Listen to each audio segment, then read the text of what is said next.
오늘은 예수의 광야라는 말씀의 제목을 가지고 함께 은혜를 나누고자 합니다. 사순절 기간에 수많은 말씀들을 우리가 묵상하고 읽고 또 기도하고 있습니다. 그런 가운데 사순절에 항상 많이 다뤄지는 본문 중에 하나는 바로 예수님이 광야에서 시험을 받은 장면들입니다. 특별히 우리가 광야라는 말들을 이제 성경에서 많이 쓰게 되는데요. 보통 우리가 이스라엘의 40년의 광야 시간을 기억하고 있습니다. 모세 역시 40년 동안 광야 생활 가운데 있었고요. 또 다윗도 10년 정도 광야 생활을 했습니다. 또 우리가 잘 아는 믿음의 선지자, 불의 선지자 엘리야 역시 광야의 사람이었습니다. 또 세례 요한, 성경에 나오는 세례 요한 역시 광야에서 사역을 하는 사람이었습니다. 그래서 우리가 교회 다니면서 광야라는 말을 굉장히 많이 듣게 됩니다. 그래서 오늘은 사순절 기간을 통해서 예수님의 광야, 예수의 광야를 통해서 우리의 믿음과 우리의 신앙들이 좀 더 자라기를 소망합니다. 먼저 광야라는 말은 헬라어 에레모스라는 말에서 나온 말인데요. 우리말 한국말과 비슷합니다. 버려진 땅, 황무지, 쓸모없는 땅, 빈 땅이라는 의미를 가지고 있습니다. 그래서 우리가 광야를 생각할 때 보통 광야의 시간을 보낸다, 광야의 때를 보낸다 이럴 때는 힘들고 어려운 시간을 보낸다, 고통의 시간을 보낸다는 말로 이해하고 있습니다.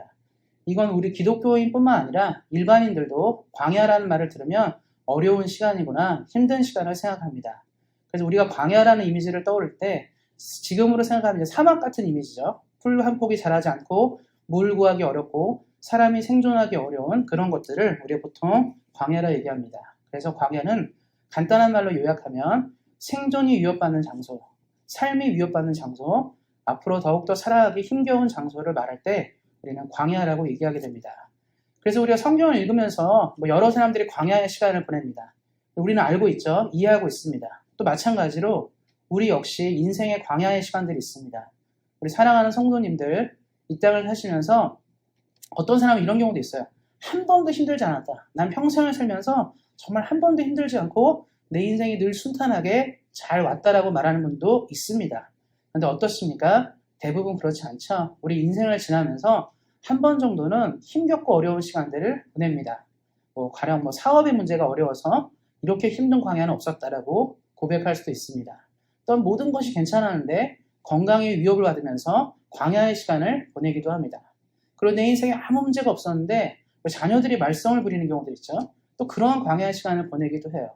또 어떻습니까? 여태까지 친구랑 가족이랑 참 잘 지내왔는데 사소한 문제로 갈등이 생기면서 마음에 상처를 입기도 합니다. 우리는 다 그때를 광야라고 얘기하는 거죠. 그래서 이 땅에 사는 사람들은 한 번 정도는 광야의 시간들을 보내고 그 시간이 매우 힘들다는 것을 말합니다. 또 나라들도 그렇죠. 역사적으로 수많은 나라들이 이 땅에 존재하고 사라졌는데 어떻습니까? 대한민국 생각하면 우리는 슬픈 20세기를 가지고 있죠. 20세기 초반에 나라가 넘어가서 일본으로부터 36년간 압제를 당했습니다. 그때는 한민족 전체가 광야의 시간을 보냈습니다. 그리고 어떻게 해방이 돼서 이제 좀 살아보려만 했더니 어떻습니까? 북쪽에서 군대, 공산당이 쳐들어오면서 6.25 한 3년 정도를 너무 힘겨운 시간을 보냈습니다. 그런 것들이 광야입니다. 민족도 역시 광야를 경험합니다. 또 예전에 우리 한국 97년도쯤에 IMF라는 큰 사건이 터졌죠. 또 어떤 사람은 6.25보다 더 혹독한 시간이었다. 먹고 사는 게 너무 힘들고 모든 회사들이 도산하고 무너지면서 과연 우리에게 미래가 있는가라는 고민도 했습니다. 이런 것도 역시 광야의 시간입니다. 우리 민족뿐만이 아니겠죠. 세계 모든 나라들이 광야의 시간을 또 보냅니다. 최근에는 미얀마라든가 우크라이나라든가 이런 나라들은 또 광야의 시간을 보내고 또 얼마 전에 아프가니스탄도 그런 얘기가 있었죠. 이런 것처럼 세상의 모든 나라 사람들, 모든 민족 그리고 개인들 역시 광야의 시간을 보냅니다. 그리고 우리가 질문 한 가지가 있습니다. 그러면 성경에 나오는 예수님은 광야가 필요했을까? 우리는 인생을 살면서 광야를 경험하는데 예수님은 하나님의 아들이시고 세상을 창조하시고 만드신 분이신데 그렇다면 예수님에게 광야의 시간이 필요할까 아닌가에 대해서 우리 한번 생각해 봐야 돼요. 그냥 성경을 읽으면서 예수님이 광야에 있었구나 하니까 그런가 보다 생각하지만 실제로 그런 건 뭐냐면 광야의 시간들이 우리에게 주어지기도 하지만 또 어떤 사람은 주어지지 않기도 하죠. 근데 이 중요한 건 뭐냐면 하나님의 아들 예수님에게 광야가 필요했는가에 대해서는 질문할 필요가 있습니다. 왜냐하면 보통 이 광야의 시간들은 사람이 성장하는 시간이거든요. 광야의 시간을 통해서 민족도 성장하고 개인도 성장합니다. 그러면 예수님에게 성장의 시간이 필요한지에 대해서 질문할 필요가 있습니다. 성경은 예수님을 참 하나님이시고 참 사람이라 묘사합니다. 그는 부족함이 없고 필요한 것이 없어요. 더 이상 성숙할 필요 없고 완전한 하나님이시고 완전한 사람입니다. 그래서 예수님이 하나님의 아들이 되기 위해서 광야가 필요한가에 대해서 질문할 때 반은 맞고 반은 틀립니다. 그러니까 반이 맞다는 건 뭐냐면 예수님이 광야의 시간을 우리를 위해서 보내신 것들은 맞다는 사실이에요. 그러나 예수님이 자신의 성숙과 발전을 위해서 광야가 필요하다는 것은 틀리다고 생각합니다. 예수님이 이 땅에 광야를 보낸 건 딱 한 가지 이유예요. 그건 뭐냐면 바로 우리를 위해서 광야의 시간을 보내셨습니다. 왜냐하면 광야의 시간대에 사람들이 갖는 고통들이 있어요. 그건 뭐냐면 한번 생각해 보셨으면 좋겠습니다. 우리가 광야에 딱 들어갔어요. 물이 없고 먹을 게 없고 정말 살 데가 없는 거죠. 머물 데도 없습니다. 너무 극심한 고통 가운데 있죠. 실제로 한번 뉴스 보신 적인지 모르겠는데 예전에 제가 한국일보에서 본 것 같아요. 한국인이랑 그 미국 사람인 것 같은데 아이랑 같이 그 미국에서 어디 산에 뭐 등산을 갔다가 조난을 당해가지고 길을 찾지 못하고 결국 죽었어요. 죽은 채로 다 발견됐는데 그건 뭐냐면 구조를 탈수하고 물도 없고 뭐 구할 게 없는데 누가 구조하러 오지도 않는 거예요. 광야 가운데 정말 있으면 먹을 게 없고 생존할 수 없는 거죠. 그래서 죽은 채로 발견됐다 해서 뉴스에 한번 난 적이 있었는데 그렇습니다. 인간이 광야에 들어간다는 건 뭐냐면 딱 한 가지만 생각하게 돼요. 그건 뭐냐면 내가 살아남을 수 있을까? 내가 여기서 살 수 있을까만을 고민하게 됩니다. 그러니까 우리가 사막 한 군데 딱 떨어졌을 때 우리가 생각할 때 뭐 내가 얼마나 큰 권력을 가지고 있느냐, 내가 돈을 지금 얼마나 많이 갖고 있느냐 뭐 이런 게 안 보여요. 딱 하나는 필요합니다. 살 수 있는가? 내가 생존할 수 있는가? 그래서 전쟁의 때가 되고 어떤 뭐 큰 문제가 생겼을 때 제일 필요한 게 뭐죠? 나는 백만장자야. 나는 억만장자니까 나는 괜찮아. 나 돈이 많으니까 살아남을 수 있어가 아니죠. 정말 나라가 완전히 뭐 전쟁에 나가서 쑥대밭이 되면 그때 필요한 건 뭐죠? 돈이 아니고 먹을 거예요. 빵 한 조각, 물 한 개. 그런 게 필요한 시간들인 거죠. 그래서 인간이 광야로 들어간다. 광야의 시간을 보낸다는 것은 딱 한 가지로 요약됩니다. 생존에 대한 문제예요.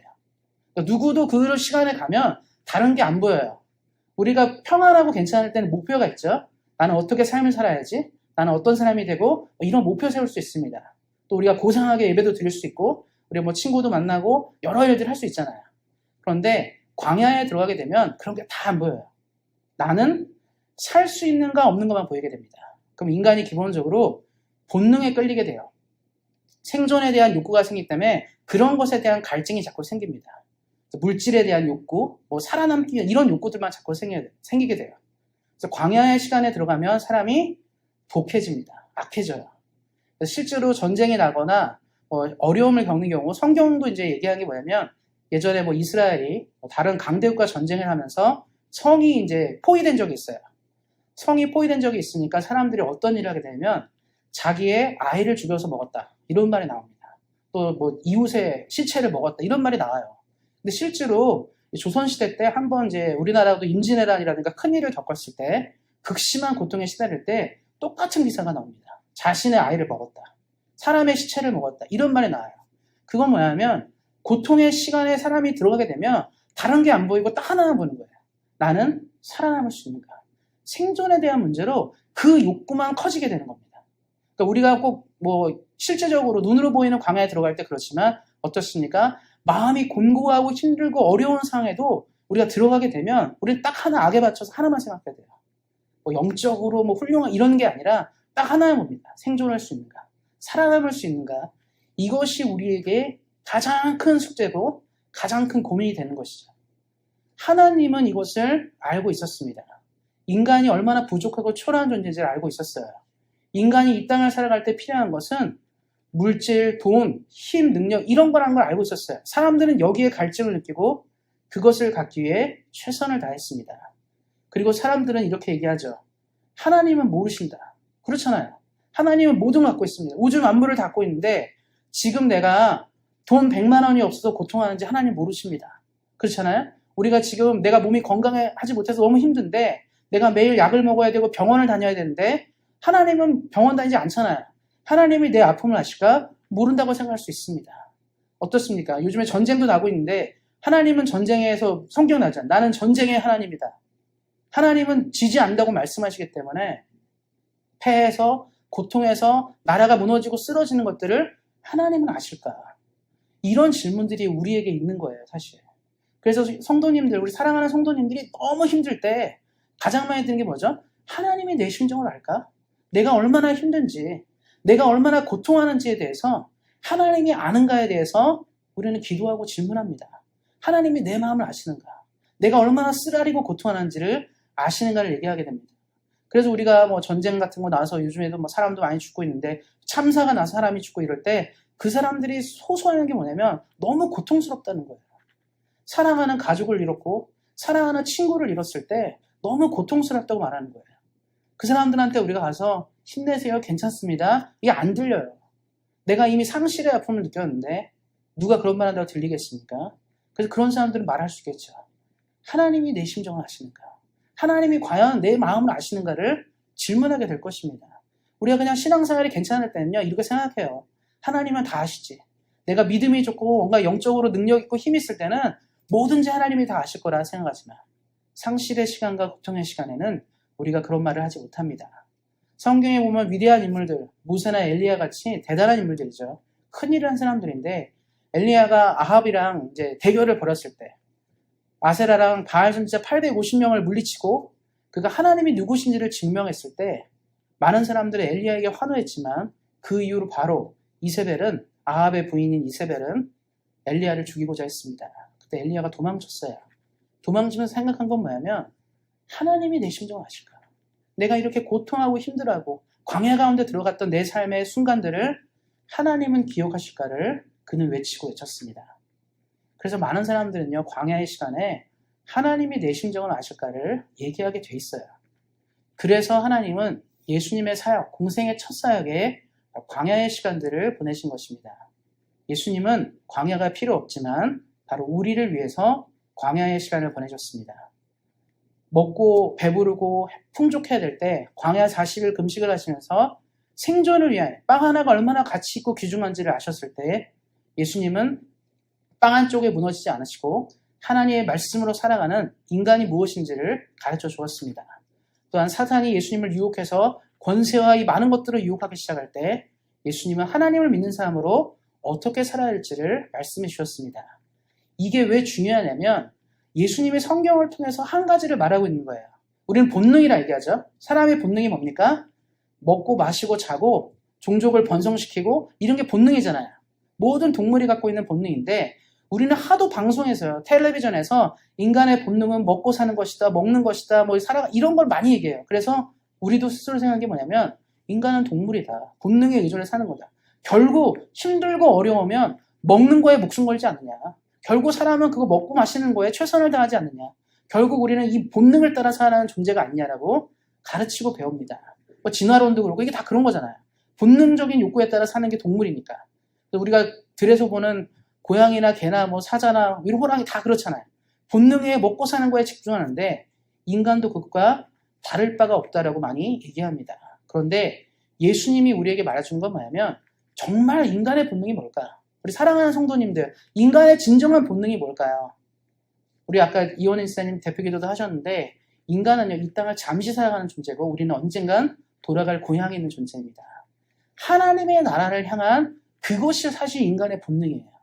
우리는 이 땅에 올 때부터 영혼을 향한 본능인데 그 본능을 따라 사는 삶이 굉장히 중요합니다.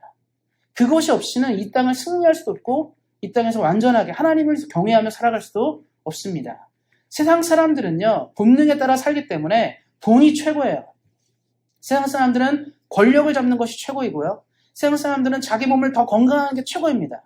이건 우리랑 많은 사람들이 그렇게 보고 있잖아요.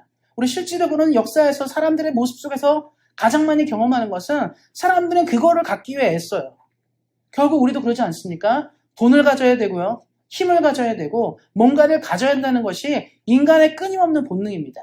그리고 우리는 착각해요. 이게 진짜 인간의 모습이라. 그러나 성경은 얘기합니다. 예수님 말씀하세요. 인간이 만들어진 목적은 하나님을 향해서 만들어졌다. 하나님을 따라 살기로 결정되어진 존재고 하나님을 따라 사는 것이 가장 큰 행복이라는 것을 말해주고 있습니다. 그래서 예수님이 광야의 시간에 뭘 보여주냐면 우리는 다른 것으로 만족하는 존재가 아니라 아무리 힘들고 어렵고 고통스러워도 하나님으로 한 분으로, 하나님 한 분으로, 하나님의 말씀으로 이것으로 충분히 이겨낼 수 있는 존재라고 가르쳐주고 있습니다. 광야의 순간에 우리가 무엇을 해야 되냐면 나는 살아남을 수 있을까를 고민하지 말고 이 광야의 순간에도 내가 붙잡을 분은 예수님밖에 없다. 하나님밖에 없다라는 이 믿음을 가지고 살아가라고 얘기하고 있습니다. 우리 사랑하는 성도님들 이 땅을 사실 때 광야가 없었으면 좋겠습니다. 광야의 시간이 없었으면 좋겠어요. 누구나 광야는 너무 힘들기 때문에 없었으면 좋겠습니다. 그냥 하나님을 잘 믿으시면서 하나님과 함께 동행하는 아브라함, 이삭 이런 사람들 있잖아요. 이런 삶같이 좀 더 그런 풍족한 삶들을 누렸으면 좋겠습니다. 그러나 우리 인생에 욥과 같은 고난이 온다 하더라도 그러한 광야가 온다 하더라도 하나님을 멀리하는 것이 아니라 하나님을 끝까지 붙잡음으로 승리하는 인생 되셔서 광야의 삶에 승리하셨으면 좋겠습니다. 예수님의 광야는 우리에게 딱 한 가지를 말해주고 있습니다. 우리가 혹 광야에 들어간다 하더라도 그 시간 가운데 우리의 모든 것이 걸려있다 하더라도 걱정하지 말고 예수님이 하나님의 말씀을 붙잡고 하나님을 붙잡고 승리했던 것처럼 이 땅을 사는 수많은 그리스도인, 하나님을 믿는 모든 사람들이 예수님을 붙잡음으로 승리하라고 예수님은 말씀하고 계신 것입니다. 그래서 우리 사순절 기간에 말씀을 묵상하고 계신데요. 여러 가지 필사도 하시고 성경도 있겠지만 그냥 이 시간 그냥 이렇게 가는 시간이기 때문에 하는 것이 아니라 정말 그 예수님 만나셨으면 좋겠습니다. 예수님이 우리를 위해 이 땅에 오셨어요. 오지 않으셔도 되는데 충분하셨고 이미 하나님으로 충분하셨기 때문에 우리를 위해서 이 땅에 오시고 고초를 당하시고 십자가에 달려 돌아가시고 이럴 것이 필요가 없는데 우리를 위해 이 땅에 오셨습니다.